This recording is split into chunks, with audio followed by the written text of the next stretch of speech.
जो जीता वही सिकंदर, आमच्या योजना जनतेला आवडल्यानं विजय. बिहार निवडणुकीच्या निकालावरील टीकेनंतर मुख्यमंत्री फडणवीसांचं विरोधकांना प्रत्युत्तर.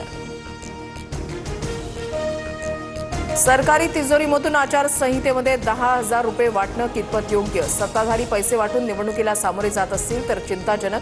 बिहार निवडणुकीमधल्या निकालावर शरद पवारांचं गंभीर भाष्य.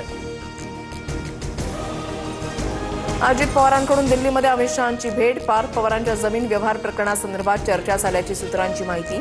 काही दिवसांपूर्वीच अजितदादांची वर्षा निवासस्थानी फडणवीसांसोबत बैठक. काँग्रेस मुंबई महानगरपालिकेची निवडणूक स्वबळावर लढणार. सर्व वॉर्डांमध्ये आमचे उमेदवार लढवण्याची तयारी सुरू. मुंबईतील एक दिवसीय शिबिरामध्ये चिन्हितलांकडून भूमिका स्पष्ट. कोणी कोणाला मारलं झोडलं, काँग्रेसचा इतिहास सर्वांना माहिती. वर्षाताईंनी तोंडाला आवर घालावा आणि बिहारच्या पराभवाचं आत्मचिंतन करावं. मनसेवरील टीकेनंतर संदीप देशपांडेंचा खोचक सल्ला.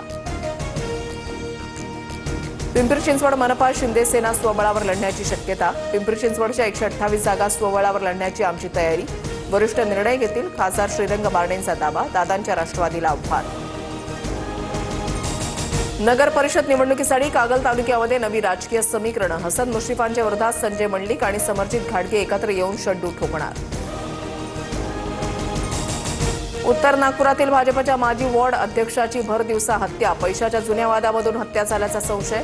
मुलाच्या वाढदिवसाच्या तयारीचं साहित्य आणण्यास केलेल्या सचिन साहूंवर धारदार शस्त्रानं वार.